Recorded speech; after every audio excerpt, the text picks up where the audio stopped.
The 2023 FIA F1 Sporting Regulations Article 33.3 states that the drivers must make every reasonable effort to use the track at all times and may not leave the track without a justifiable reason.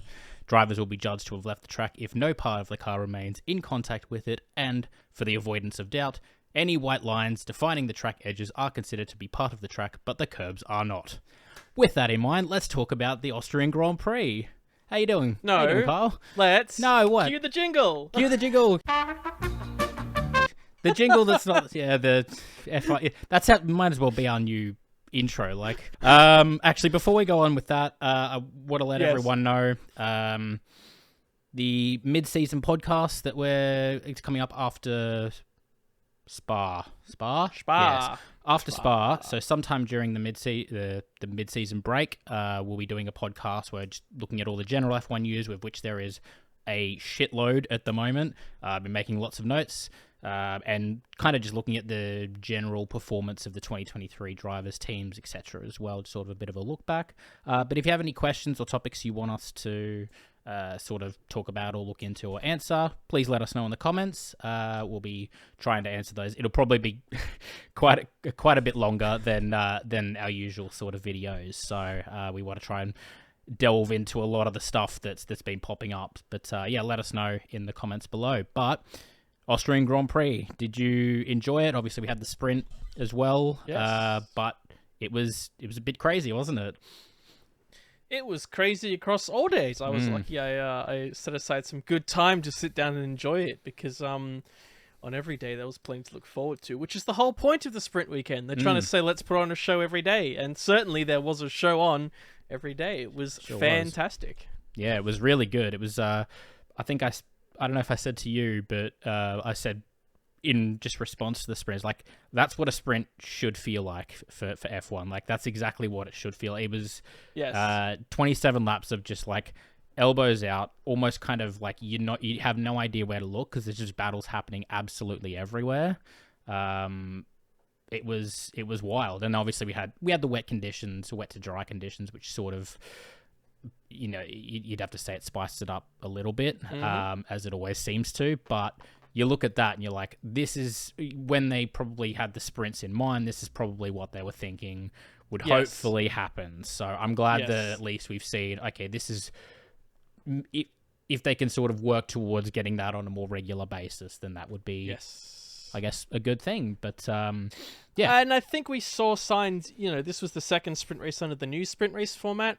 Yes. And of course, the point of it was to show where if you're outside the points, you can kind of take a bit of a risk, because look, outstanding any major crash where it might risk your participation in the main race, the effects that are, if you're in, 9th, 10th, 11th, you might as well throw something at it if you can, because otherwise you're going home with nothing, right? And unless you're running a test plan for the next day, well, then fair enough. But otherwise, you're trying to do something extra. And when we had the sprint and the sprint race and a bit of a mixed up grid and interesting weather where there was a chance to take a gamble, it meant we got to see people go for it. Whereas if that was in a race scenario, it was longer, they might have gone, it's not worth it. There's a bigger picture at play here, or there's more points on offer, right? So I think this was the prime example of not only how the sprint can be good, but how the sprint's new format was good as well. Yes. So it was great. You could say, take a risk. If it put you down the bottom of the grid and you're in 7th, it doesn't matter, because it doesn't matter anyway. You might just risk a point rather than, oh, we're starting tomorrow last, that's bad. So, and that was my initial my hope with it as well, is the splitting of the qualifying. So this was my initial gripe with the sprint in general, is the fact that there was less incentive initially with the original format to drive hard in that sprint, because it set the grid. It just made it feel like it was one super long race over 2 days. The same race, almost like an endurance event with a long break in the middle. While this is like a completely separate event, doesn't matter. And therefore, I think as well, because the grid is so close, we got to see that where qualifying, small margins, small mistakes could put you all over the place. As well, there was tricky weather in that sprint shootout, I think they call it. And then that meant in the race that, we had some tricky weather to start and people were all over the place, and also just, trying to get their elbows out and react, because it didn't matter for the following day. So yeah, definitely. Is there anything in particular you wanted to talk about the sprint? I mean, we could sort of chat about a few different things. No, I know. Like, I got a few. There's a few small points, I think. As I say, I think it was made extra spicy because the weather was so tentative, and because of the fact of that low risk if things go wrong, it meant you could kind of, see what you could do. Of course, the sprint quality came after the main quality, where there seemed to be a few drivers that were really out of place there, or drivers that were performing better than you thought. And I mean, a few of those, let's say, for example, for people like Norris and Hulkenberg, especially in both quali sessions, seemed to actually do quite well, right? But also it showed in both sessions where even drivers of, top 3, top 4 cars can slip up or struggle a lot. One thing, as you alluded to at the start, which we really saw during that first quali session, was track limits, and some drivers really got caught up by that. But yeah, even the likes of, say, Perez, Russell in different sessions over the weekend really did just struggle to get it, consistently at the top. A lot of the drivers, as you say, even like Norris, and even Stroll, he seemed to do all right here in both sessions, stuff like that. Albon as well. Sainz was really on it as well. Yes, he was, especially in 1 lap pace. So that was. I want to talk about. Was that qualifying? Was that sprint quali? I'm trying to remember the one where he was like track limits, and had to he had one flying lap to be able to get himself out of. And he just goes fastest, just puts on an absolute he went flyer, fastest on his 1 lap in a very difficult session. In a difficult session, I was just like, oh my god, that's incredible. Like you always think that Leclerc has this, overall advantage on the 1 lap pace, but it's, as the commentators, if you're watching over the full weekend, the commentators alluded to, is that Sainz looked a lot more comfortable than Leclerc over the course of the weekend. The standings won't show that. There's a little bit to unpack there, but we'll talk about that in a sec. But it did seem that Sainz looked faster. He looked way more comfortable from the offset. Comfortable. Exactly. Yeah, so it's good that he can still. When he first came into the team, there was obviously a lot of talk about him being as fast or even a match or even better than Leclerc. We had a bit more realistic expectations, obviously. Yes. But it's good to see that, he can still do it and he is still there. He's not a million miles off most of the time. And when he is faster, you look at it and you're like, damn, he's on it. Like it's something normally you can look at and be like, he really found something. So it's pretty noticeable. So, hopefully you see a bit more of that, especially with Ferrari getting, looks like a little bit quicker. They were very quick this weekend, I think. A good general theme. I mean, we talk about it in our preview maybe, but I might have been onto something. You might have think that I was chasing squirrels up trees, but I actually underestimated the performance as crazy, well. So, it was, still some, maybe partial pieces of clown gear being worn in certain decisions that were made that still could have promoted them to be better, but still, both their drivers seem to be quite on it, and in general, yes, they seem to actually find a sweet spot in that car at a circuit where, everyone was all over the shop. So still, credit where credit is due to them. Definitely, yeah. I think if we're talking about Ferrari, let's talk about the pit strategy in the race. Yes, okay. I know Sainz, once again on the radio, they had a double stack under that virtual safety car. They both had very, very slow stops, and then Sainz comes on the radio like, why didn't we stay out? On one hand, I can kind of see. Oh, you got both cats in there. Oh my god, your room's gonna be destroyed. Just keep going. Just keep going. It's gonna be destroyed by the end of this recording. Keep going. Let's say Sainz was all over the radio anyway, right? Because he'd started kind of the race behind Leclerc. He looked faster. He was trying to say, "I'm faster," but. Again, this is a track where the slipstream is very good. If you got equal cars, you could just switch places, and then he's stuck behind you. And they were saying, "Hold on, there's no reason to rush here. We don't think you're suddenly going to blast after Perez, right? Let's heave though." We got that VSC out, which was interesting timing. Verstappen and the Ferraris kind of came through and just missed that first window to box, and that's where a few other drivers behind, I think like Lando and others, immediately took advantage of that and got that full stop. And then the Ferraris were coming in. To your point, Sainz was able to pull a gap. He was partly able to do that because no one was near him. We didn't have like a repeat where he was holding others up behind him, right? Which we had in Canada for Lando, I think it might have been, if I recall correctly. It was Canada or Spain where he pulled back a gap to double stack. Yes. It was Canada. Yep. There was no trouble for this because they were basically alone there, but he pulled a gap. But then, yes, Leclerc's stop was slow, then his stop was slow, and then the VSC was ending as he came out, and then they ended up jumping him anyway. So even though Leclerc got ahead of the trio of cars, I forget who else, I think it was... who would it have been? It would have been... Norris, Hamilton... Maybe Alonso. It was like two or three of them that were there-ish. No, Perez pitted later. It could be Alonso. I think it might have been Alonso even. At least it was two of them. There was a few of them that came out, and he was behind them. And he probably even said, look, he didn't want to double stack, so he knew he'd lose time regardless. And he probably knew the VSC had been out for a bit, and they never go that long, because otherwise, well, then you expect a safety car. So in his mind... especially when it seemed that the tyre strategy wasn't defined at that point, it wasn't really known if it was going to be a 2 versus 3 or a 1 versus 2. Especially, he might have just thought, just get me some clean air, because maybe he's holding back behind Leclerc. He's still got some life on those tyres. Just give me a few laps, right? You could say if it wasn't Ferrari, that maybe this is where the team's gone, no, this may look bad, but you're going to lose out massively if you don't do it like this. But because it's Ferrari, and because we've always had this back and forth, you think there's some credit, especially when Sainz was on it all weekend, if he said, we should have stayed out, my tyres were good. If I was in the strategist seat, I might, gone for that, just because, he's on it. And, I was about to say, it does, like you say, it does give him a chance to go in some clean air as well. Like, you don't have to try and play the team orders thing, and you don't have to try and tell Leclerc to move aside, or try and calm Sainz down when you don't want to tell Leclerc to pull aside. Even when Sainz maybe looks faster, like, it gives him a chance. You know what, we're not going to double stack you. You can go out and do your own strategy. Let's see what you can do.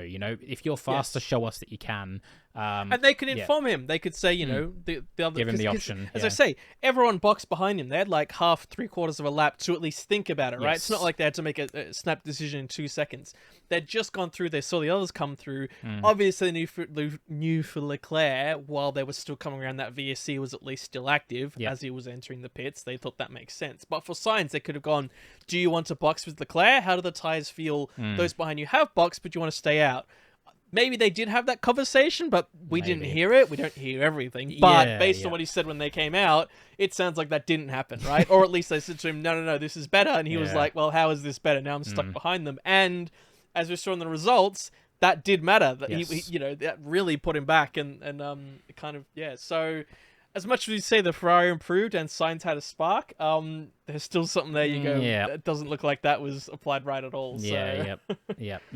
I guess you were talking about the VSC ending as they were coming out. The other team that was really affected by that was Aston Martin, because they actually came in just behind both the Ferraris as well.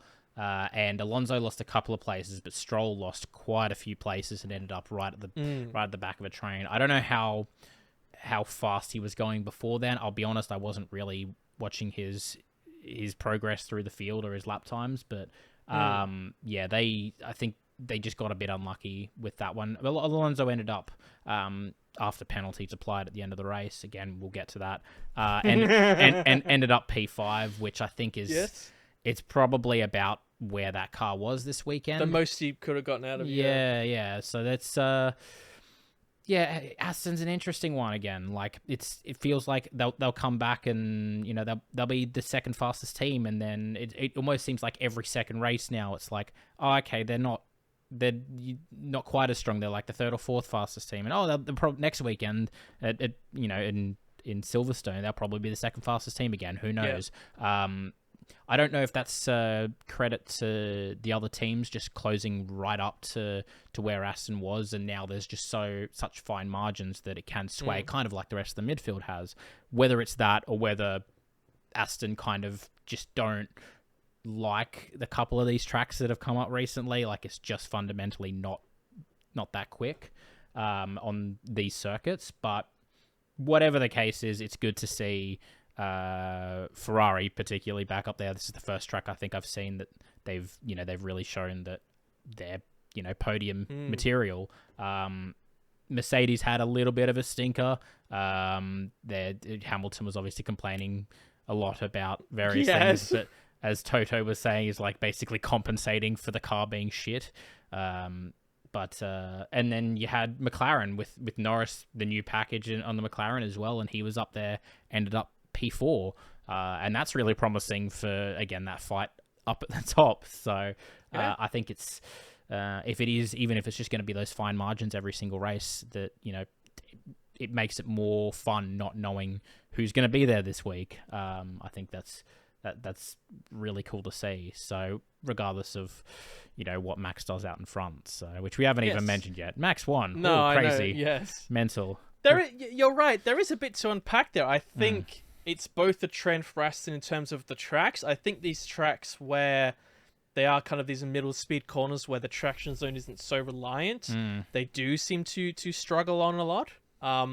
It was interesting how many moves were made, not just into T3, which is kind of like the proper T2, but it's technically T3 at the top of the hill, actually flowed on to kind of T4, and how many cars were side by side coming out of there, and how some cars like the Ferrari and especially Perez and that seemed really strong out of there, while others couldn't seem to finish the move, and that seemed really critical. I think the McLaren and Norris was quite strong out of there too, so certainly a track where kind of overtaking through these multi-corner complexes, all these middle speed corners, which was a kind of partially a trend at Spain, will be a trend at places like at Silverstone as well, that we're coming up to as well, which is relevant. So I think that's where maybe we're seeing a bit of a theme where they maybe are still learning how to best set up their car for those tracks, but also it might just not be designed a car for those type of tracks, right?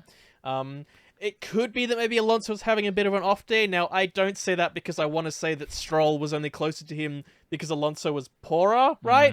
I think we saw some time, like some parts of the weekend where Alonso seemed to almost be held up by Stroll, or like showed some bursts of potential where he was much quicker.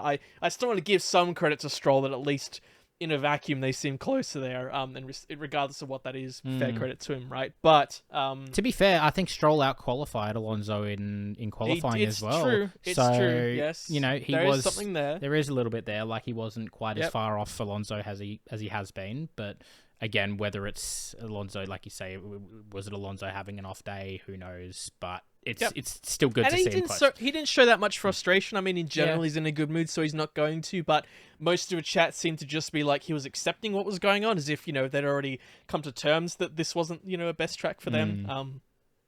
But it was further compounded by, as you say, the Ferrari seemed a very well set up car here. I mean, even the main qualifying was very close. It was almost a nail biter, right? Which we haven't seen in a bit, which we almost saw in Baku, right, when that Ferrari seemed very quick over one lap. So again, they seem to be able to get it on that pointy edge, while the Aston seems more in the middle, so it has less of those highs and lows.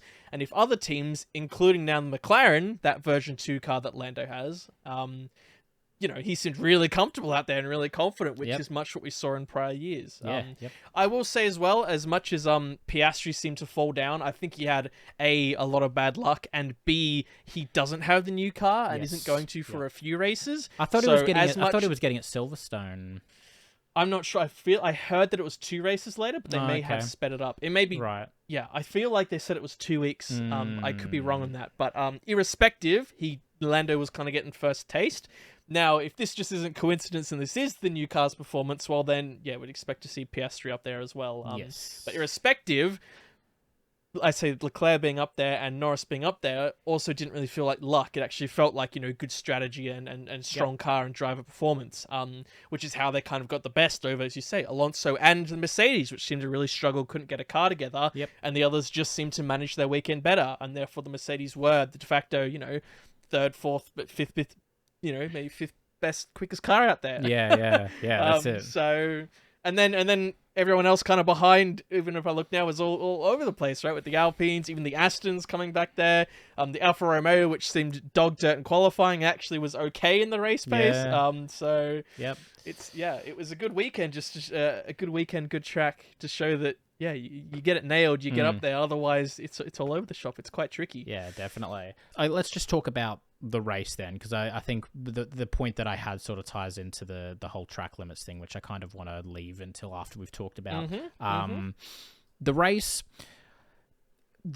was, I really enjoyed it. I know I was speaking to friends who, it's happened in the same time as the cricket, the Ashes, and they were like turning off the race to watch that because like, it's kind of boring. And it's like, bro, what race are you watching? Like the first 40 laps in particular, like the first sort of half, maybe a little over half of that race, half to 2/3, was incredible. Like it was, regardless of, like I say, when even the first 20 laps, it wasn't even super obvious that Max was absolutely ramping out ahead. Obviously, he had that later pit stop, not under he lost his streak of leading every lap. His streak of 200 overalls came to an end, which the fact that happened shows that, yes, there was something going on there. Yeah. Yeah, I don't know. My friends were saying that, like, it wasn't a good race, but like I said, the first half of it was incredible. Like, again, sort of Max was standing, or like even the front battle was standing. You sort of knew how it was going to play out eventually, but like you didn't know where to look. There were battles happening absolutely everywhere, and then like it felt like every single lap, and it's like the positions are changing all the time. You're sitting there like I couldn't even make notes for it because it was just happening all so quickly. It was all over the place, and I just don't. It was so hard to keep track of because there was just so much action in that first half of the race. And I was like, this is incredible. This is not something you see in F1. Like, you don't see this ever, but it was just really, really good to see, which is why I was confused when when I had friends were saying it was like, oh, this is kind of boring. I'm like, bruh. Are you watching? Yeah. Are you watching the same race? There wasn't, considering how much we had in the past, there wasn't that much bumping and barging either. Like, there was a little bit between the Red Bulls and the sprint, which they seemed to sort out. Yes. Outside of that, like, I don't think we had any penalties like on collision or anything, despite all the penalties that we had. We had the we had the DeVries pushing Magnussen out wide. That was a penalty. Yes. Okay. Yes. So aside from that, which was pretty sus. Yeah, that was pretty. And isn't adding. Yes. If it's going to be with anyone, yes, DeVries racecraft hasn't exactly been that great. Let's admit. So. But outside of that, in a track where we've seen, people off in the gravel, through, not in Yuki style, let's say, but through, barging someone else off or not giving them track room. It was relatively well behaved, and it was that sequence of like turn 1 into 3 into 4, and then even to 5. You could have the same two cars still side by side, and you wouldn't know who was going to be ahead, even if you had a theoretical faster car coming through. The nature of the track meant that you could fight back. You could be up the inside of turn 3, but someone cuts back and has a better run, gets the inside for turn 4. The inside seemed to have a better run out of the corner, but then you're on the outside of T5. Do you brave it around? Do you pull out? We saw instances where some cars dashed ahead the front of someone, or they pulled back, let the guy through. Maybe think about going up the inside of T6, which is pretty tricky to do down there. Or you pull back, get a good run, and think about trying to dummy into the last two corners, right? Or try to dummy someone, pressure them. Or set yourself up again for the main straight again, up for to the T1. Exactly. Yeah. And it made it tricky because T1's, especially this year, I didn't remember it in the past, but seemed like a really tough place to make a move because you really get such a poor run out of the corner in T1 that the other guy can just come around you up to T2 or just get the slipstream up to T2, 3, I guess, and really get a massive run on you. So we even saw times, I think, in the main race for Perez, where it was almost, or in the sprint race, where he was almost holding back off someone, just because it wasn't worth overtaking if it was a slower car until then. So it just meant the racecraft had to be like different. It wasn't just, send it down the inside, outbrake them, you got the move done, right? We saw some instances where they did just send it down the inside, but the guy doubled back on him. He's like, I'm doubling back on you. And you just have way better traction, and because it's such a long straight, the traction is, again, just so important. So it's, I mean, we always say it, but double down. It's a great track for, as I say, these multi-corner battles. I think it was part of the reason why Miami is quite good, because I actually found it could also have some of these multi-corner battles, and it seems like with how close the cars are and the different characteristics, especially, that's why the Williams can do so well, because it has some severe weakness, but it's so good on the straights it can actually defend and fight, which is how, Albon's able to show some of his skills there. So it's good. I mean, I guess I'm just thinking back to our preview, and we hoped, with everything getting so closer, but cars still having their different strengths and weaknesses. I think this was a great weekend to show it, and even when you look at the race result, I don't know if there's any, the Mercedes are next to each other, but I think if we went back before all the penalties were applied, I don't even know if two teammates were next to each other. It was all, rainbow grid in a way. So it's great. Yeah. P1, the fight for P1 could be better. I see some people sticking up sticky tape over the P1 position on their TV as they're watching, fair enough. But just as a fan, enjoying racecraft, enjoying just seeing, drivers at their best trying to pass each other or defend. It was fantastic. It was one of the few races I watched most of before I went to bed. Normally I leave it, but I went, after that sprint, I'm going to watch some of it before I go to bed. And I was like, it was so good. I was struggling to turn it off. Yeah, definitely. I think that the only other note I really had is actually a note on Perez. He started 15th after what was a pretty shocking qualifying. I know. Lost all 3 of his laps in Q2 to track limits. Again, we'll talk about that. Again, it just comes up. Every point is like, it's track limits. It's track limits. But he did start 15th due to losing all 3 of his laps to those turn 9, 10 track limits. But in his defense, he did come back and he fought back to P3 to get on the podium. So especially like we say in a what seemed a more competitive field, particularly up ahead. So it still almost feels like one of those things like, but if it was Max, he would have been first or second, right? Like, but it's something, at least he fought back from somewhere way back on the grid and he's on the podium at least. It's not like he got a 4th or a 5th and you're sitting there thinking you couldn't have just gone a little bit further. I think it was at the start of the race he got a little bogged down and couldn't quite get through. Like it took him a little while to actually start really getting through all the traffic, and I think that's probably like once the field spread sort of picked up, is like I think that's already sealed his fate. Given we only had a VSC and no proper safety car or anything to bunch everyone up, right? Yeah, exactly. So I think that's probably what did it for him. And then, like you say, you think about what Max would have done. It's like, well, he would have just sent it at like he would have got 3 places in the first lap because he just would have sent it at the 3 corners you can overtake and just made the move stick. Whereas Perez is just like he just won't do that. He's just not that kind of racer, it feels like. And it feels like if he does try and do that, he'll do it the wrong way and then end up with a penalty or taking himself or another driver out. So, but, at least he's on the podium. It is something. Yes. So, but,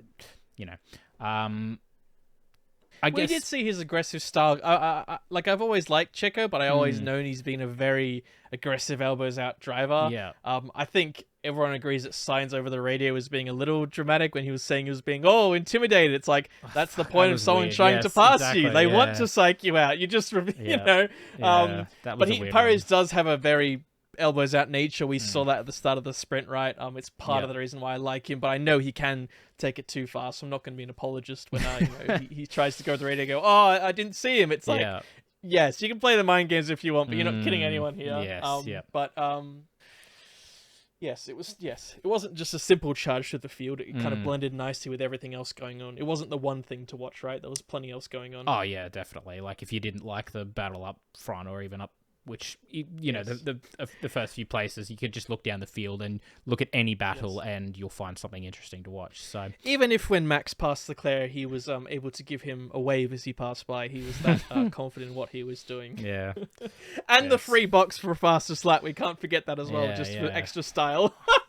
Still finished 5 seconds ahead by the end of it. Yes. Like, it's like you look at it and it was like he boxed and he came out, it was like 3 or 4, it was like 4 seconds, and he had that out lap and it came down to like 2 seconds as he started that final lap, and you're like, 2 seconds, that's crazy. By the end of it, it's 5 seconds. He went fastest lap by like a full He's like, second. I got time. So, take it from a teammate, why not? I thought it was an interesting choice to do it. Obviously they said it's far too risky because if something goes wrong in the pits, then you fall back, of course, to P2. But in a way, I am kind of glad they did it. They absolutely freaking nailed the pit stop. And Red Bull still do a 2.6. It's just unbelievable. Smash it in there, easy peasy. No worries, no issues, and then no worries. Get the full gamut of points. So, are there any other points you had before you talk on the big boy? No, we could talk on penalties. I got a minor thing, but I'll save it to the end. I'll save it. Okay, cool. So let's go on to the fun one. The track limits.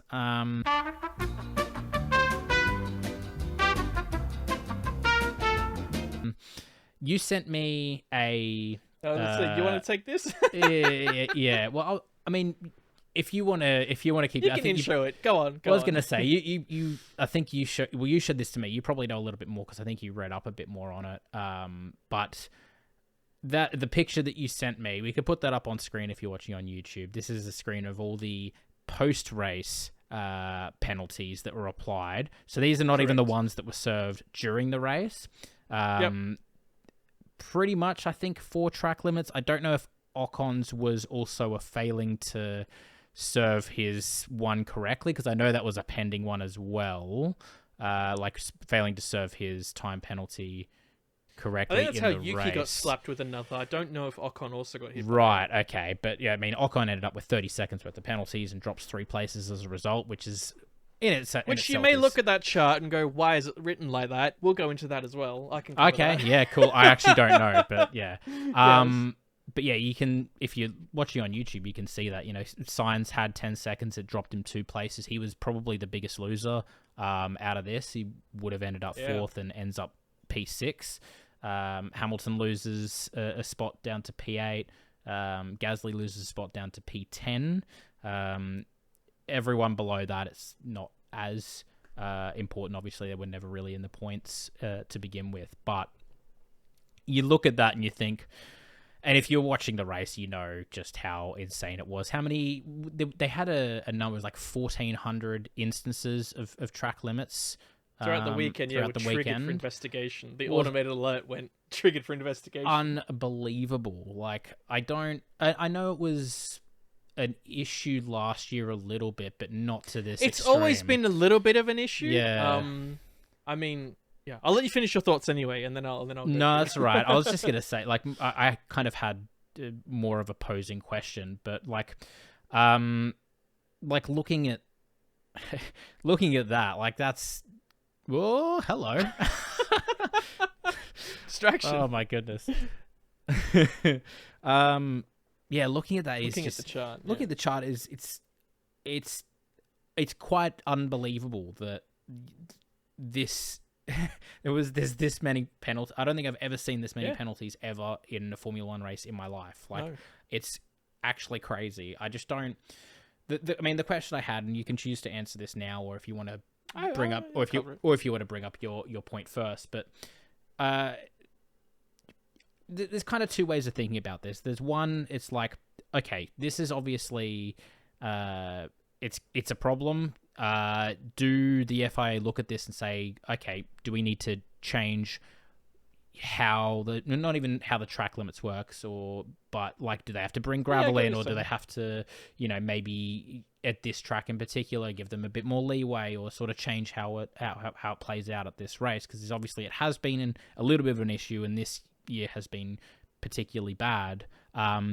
Or is it just a case of just fucking stay in between the white lines because that's the rule? I know which one I lean towards, and you'll probably guess pretty quickly which one is the one I'll lean towards. Based on some included language. Yes. But I'm curious to hear your thoughts, that if you had any other points, like I said, on how the penalties are applied and all that. Yeah. But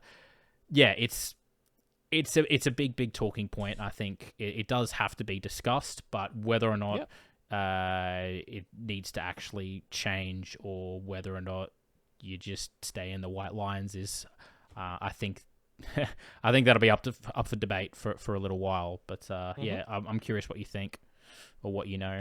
Yeah, so as much as this is our segment where we rail on the FIA, I would say that the biggest thing that this showed was consistency, especially when we came into this year. And they said, we've had all this faffing about where every race we come and talk about track limits, where we adjust halfway through the weekend based on recommendation, and all that faff.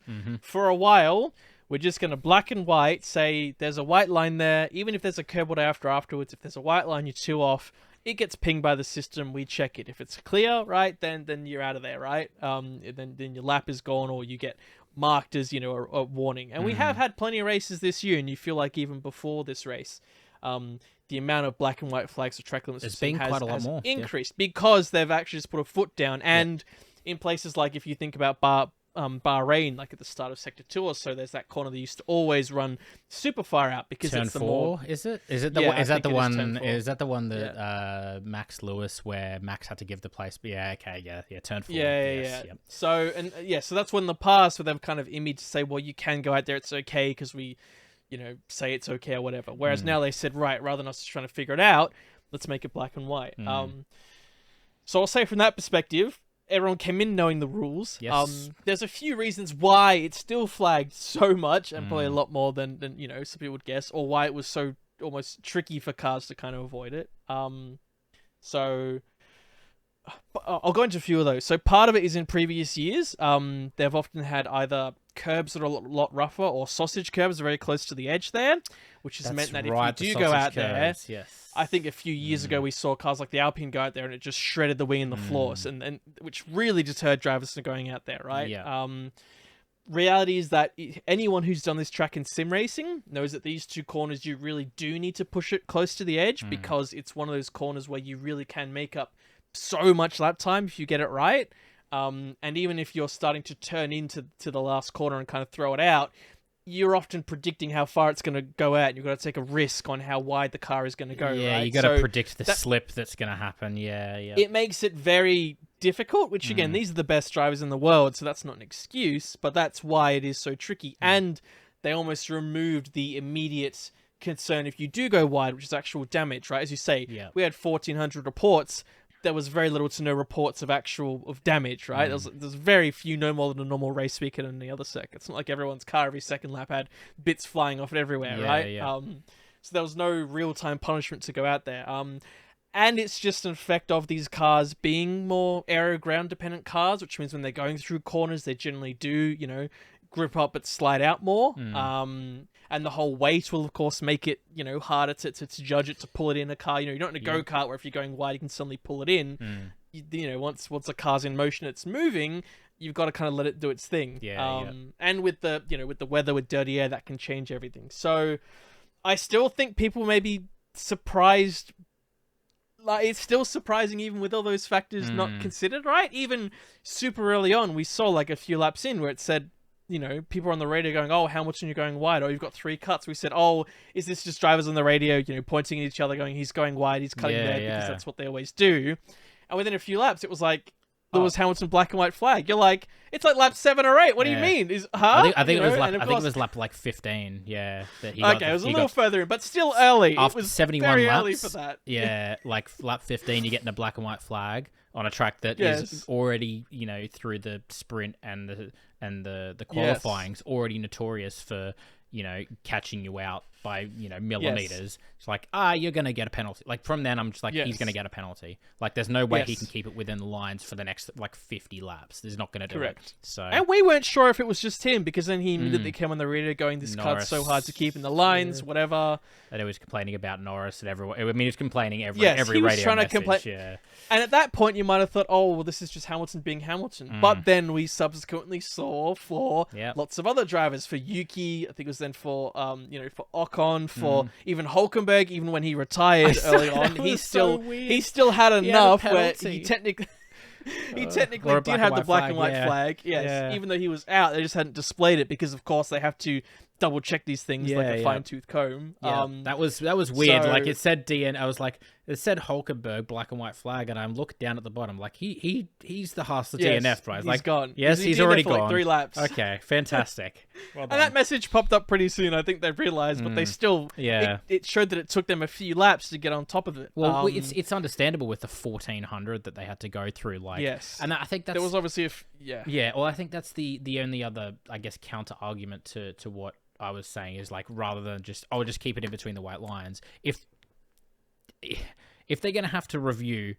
1,400 of these over the course of a weekend, like, that's they're popping up, multiple laps after someone's even DNF for a driver that hasn't been in the race for multiple laps. You look at that and you're like, they obviously don't have enough manpower to go through all this. Obviously, 1,400. Well, and there's an argument where it says this is the flip side of the coin, where you say, does logic need to take over? Where you say, look, we've tried this whole doing it on the fly, talking with the drivers how they want limits to be decided. That didn't work. They've now run the bit where they say it's black and white. There's no reason, if they don't have a competent team, you could still have some open discussion where maybe logic prevails, where you say at these corners maybe there's a X whatever centimeter increase. Just because overall it's a bit silly, and let's just do it, right? I mean,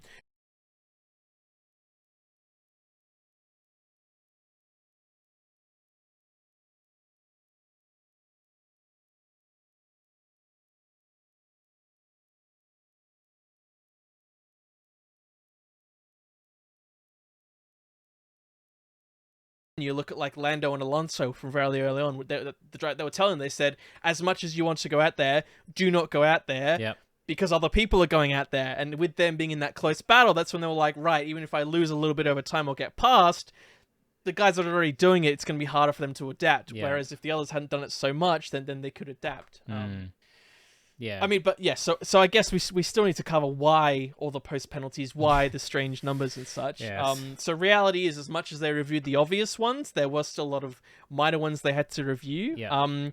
It was funny because Alonso crossing the line, the wily cat that he is, immediately went on the radio and they said, "Oh, you finished, your P6, well done." And he said, "How far are we behind Sainz?" It was like the first thing he said. Wow. He's like, I think he even said, "Were we within 10 seconds of Sainz?" He was already probably thinking about it, and he already knew to his team to go to say if he doesn't have a penalty, he probably saw him at track a lot. And he was going to go back to his team afterwards, which they did. Aston apparently, although the stewards are aware of it, Aston were the main ones that launched to say, during the race, we've been collecting all of this, especially for the guys around us.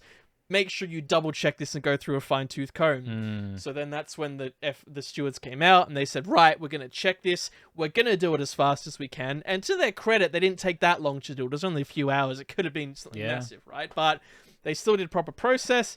And that's when they came out to saw, despite the penalties in the race, we saw enough incidents where if these penalties were applied in the race, here's how they would go, right? +5 to those that didn't have them, +10 to those that it was their second offence, the likes of Sainz, Hamilton, Gasly, Albon, etc. Or some that had the first and second offence reviewed after that didn't have it in the race, right? Gotcha. So the other thing that would normally happen in the race is if you exceed the first time, you get that 5-second penalty that you have to serve if you stop or after the race. The second time, you get the 10. The third, you would normally get a drive-through. And the fourth, you would normally get a stop-go penalty. Fifth and beyond that is when you might get disqualified because it's like, what are you doing here? Just, get your stuff together. So the reason for Ocon, that they did basically +10, then +5, then +10, then +5, is they seem to say because of the circumstances, because of the fact they're reviewing it late, they almost like downgraded it, or instead of it going up to what would effectively be applied as a drive-through in that time, or a 30-second stop-go, which would be a +45 or whatever, they instead just decided to roll it over. I think some people were kind of like, okay, well, why are you doing that? I guess because they're saying they're supposed to apply that in the race, and they maybe don't have a full mantra. Maybe they felt that the punishment didn't fit the crime, so they used their, the exception to say, well, he's long out of the points anyway, so let's just do it this way, right? But that's why that looked a little funny. There's good documents out there. The race did a fantastic video, which is where the screenshot's from. Right. A nice short video. Yeah. If you want, the quick, smart, from the pros, go watch that one. But that's why it rolled over rather than saying 3 minutes of penalties and maybe a disqualification for him. So yeah, I guess because like you say, considering the circumstances of how everyone just about got a penalty in the race, you look at that and you think it would be harsh to disqualify just one driver from the race. Yes. Particularly post-race, especially when he wasn't even in the points, because that'd probably count to like FIA super license points as well, or like penalty points, whatever. Sorry, which obviously you don't want to do that post-race in a race that had this much kind of drama related to the track limits. It seems a little bit harsh, but yeah, it's it's crazy. He obviously was going out just about every single lap. I don't know if he was ever told, or if maybe he was told. No, I don't know. It's maybe he was told and then just kind of gave up and just like, I'm just gonna do it anyway and just keep going wide because I'm not gonna get any points anyway, so fuck it. Like, seen plenty of good videos online of like the old bugs in the F1 game when France was released, and you could technically do a whole lap of the track off lap and still have it classified, and having it be Ocon's POV around Austria. Amazing. Yes. Yeah, but like, do you have a suggestion for a change, or is it just like, do you think it should just be the leniency, like a slight leniency on those it's really sort of turn 9 exit, turn 10 exit, isn't it? Like they're the two turn 9 ones. Entry, turn 10 exit, I guess. Yeah. Well, you kind of it is exit turn 9. Yeah, you're right. or, it's into 10. Yeah, more entry. They don't really cut entry, that in. Yeah. Yeah, you're right. You're right. Yeah. It is 9 exit, 10 exit. No, you're right. Yeah. So 9 exit / 10 entry, because some of them were going wide to sort of the whole reason you're going wide is to prepare for 10 mainly. Some of them were sliding wide at 9 though. Like you still want to carry speed out of 9. You're right. But both. Yeah. Is it more just a fact like slightly more leniency there? I know a lot of people are saying, "Oh, just put gravel traps in," but then the reason they don't do that is, they have other racing series that go there, and that can potentially mess with, the other racing series that are, that are supposed to go there as well. So I don't know exactly. To be fair, I didn't do my research. It's really good of me. But I'm sure there's reasons out there why they don't just throw gravel everywhere. Yep. But do you think it is just a case of slightly more leniency, or do you think maybe this is just an outlier and just stay within the white lines next time? I mean, I agree that it is an outlier. As I say, I think this is the place you'll see it the most. Yeah. There's maybe some other corners you might, but really this is the big one. And even if I think about my experience on like Gran Turismo, this is certainly the corner that gets people the most out of any other corner in that game, right? It's just a doozy. I don't see why they still couldn't review it and like discuss as a group. Yeah. In these cases where you might say logic prevails, right? It's better for all. Some drivers will still say, well, no, I can keep and I want the others to be punished. And that's fair enough. I don't think one way is right or another. I think you would like take it to something like this, a vote for all drivers, to say, do we expand it or do we not? That might be how I would do it, right? So you're not disadvantaging some, like, as we say, those like Norris and Alonso and even, Max, Russell in a way and Stroll. Max, I don't think got a penalty. I don't even think I got a black and white. No, but I don't think he needed to, right? To be fair, there was no reason for him to, I guess so you could say for those, they might say, well, no, I want to, but then, the others that got it might turn around and say, no, now we understand it better. Maybe they'll improve the system to give it more real time, right?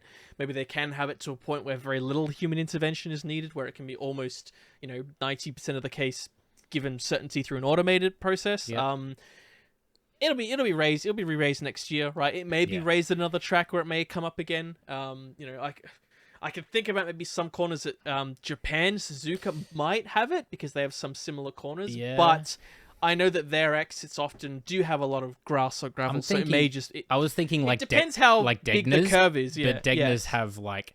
You go offline, it's like, you're in the grass, basically. It's very anyway, risky business, yeah. Even when we think about Spain in the new layout, we saw a lot of cars that were tagging the gravel, kind of turning into those last two corners because they were right on the edge.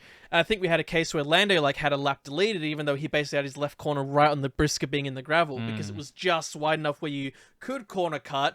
But if you were almost certainly in the gravel unless it was just pure luck that you didn't go out there, right? There's in any other corners where it might come up, they already have that grass or gravel there anyway. So it's like you're not going to have it lap after lap because if you're doing it lap after lap, well, you're probably going to crash because you're not going to get it pixel perfect every time. While here, if you do go out a bit, there's no risk, right? You can still keep driving. You still got grip. It's not like your lap is over. So you don't have to there's no immediate feedback saying I need to fix this for next lap, otherwise I might crash. Yes. It's just like someone in your ear saying, "Oh, you got track limits again." Like that's not going to stop them from really taking the same line and then trying to be like, oh, I'm just going to go like a millimeter, not so far this time, rather than like, okay, I'm going to actually go half a meter this way because I don't want to go into the gravel. I don't want to go into the wall. So it is different. It is definitely different. I don't know what the answer is. I do realize that as much as I'm saying, just keep it between the white lines, I think for most tracks, it does make sense. Just for that, it's worked well so far. Those that have gotten pinged by it, you'd say deserve it. And I do like the rule because it is one of the few that is a black and white rule. But somewhere like here, I still lean towards that a little bit. But at the same time, I understand when people say that they look at this and it's like it's kind of a little bit farcical when it's like I don't know. Like you can watch the end of the race. It's like I don't know where everyone ends up because who knows where the penalties will end up. You have to check. Go through 5 hours of scrutiny. To even check the classification to find out where people have ended up and whether or not other penalties are going to be applied. So I do get that as well. Like it's sort of a turn off for some people, but how they choose to fix it. I mean, obviously they will have to have a big review of this. If they don't, then we can go back to the FIA, the theme music, and we can talk about it again. So, but yeah, I think that they will have to review this one pretty heavily and see if there's any way they can fix it. But that's the story for another day, I guess. But if there's Unless there's anything else you want to talk about, that was. I think you said it had a small thing maybe to touch on. Which is another credit to the FIA. Is for Hulkenberg's incident, VSC was the right thing to use. Yes. They didn't go overboard with a safety car or a red flag. They didn't go underboard by doing nothing. So actually, good choice. It was just long enough as well. It was nice. It had a little bit of spice to things. But it wasn't so short that you were just like, well, why didn't they? It was a 5-second VSC. They didn't need it at all. Right? Yes. So some credit where credit's due. No, yeah. I guess I want to say two things. There's one that I forgot that we should mention. The other one I just wanted to say, as much as I am a Checo fan, it is still nice having a backup driver that I have loved equally as much. So some amazing racecraft out there while his car wasn't blowing up, as in the aforementioned Hulkenberg, especially in the sprint, getting his arms out, pushing through, and even when he was falling back and you're going, oh, he's going to lose out the points, taking the risk like Russell did to go on those dry tires, and absolutely smashing it out there to get back into the points. And he was even so close that it was Alonso and Stroll having a bit of a fight on their last lap, and Hulkenberg started a lap like 5 or 6 seconds behind, and right at the end was basically right there. Like another lap, he would have destroyed them. They were fighting so much that you saw him in the background just like a rocket ship coming towards them while they were having a little tussle. And I was like, if he got both of them for 5th or 4th, it would have been like, oh, he's recovered it, you know? So it was Russell that went first on it, and then Hulkenberg second on it, and then some others, as we say, that are on the precipice of those points seem to follow. But it was a shame when I saw him go out because he was on a roll, and I was just like, this is amazing. So I'm very happy with Hulk this weekend, and did well in quali in both qualifyings as well. So let's say I'm not so disappointed in Checo because I have my other boy to back up to show that you have the backup the old Force India duo. There's always one of them doing well. You might be a sad day when they both leave the sport. Yeah, you might have to bank on Hulk while you can for sure. So yes, if a lot of the rumors are true, you might have to take every Checo when you can while it's happening as well. So. Yes. But more about that on the mid-season podcast, mid-season break podcast. But that's it from us. A bit of a long one. Maybe Kyle will cut it down, and maybe we filibustered a lot, so you can probably cut 20 minutes out somewhere. But if not, hopefully you enjoyed the chat. If you did like it, remember to follow or subscribe wherever you're listening, and we'll be back probably tomorrow when this uploads for the British previews. So take care everyone, and we'll see you very, very soon. Bye bye. Ciao.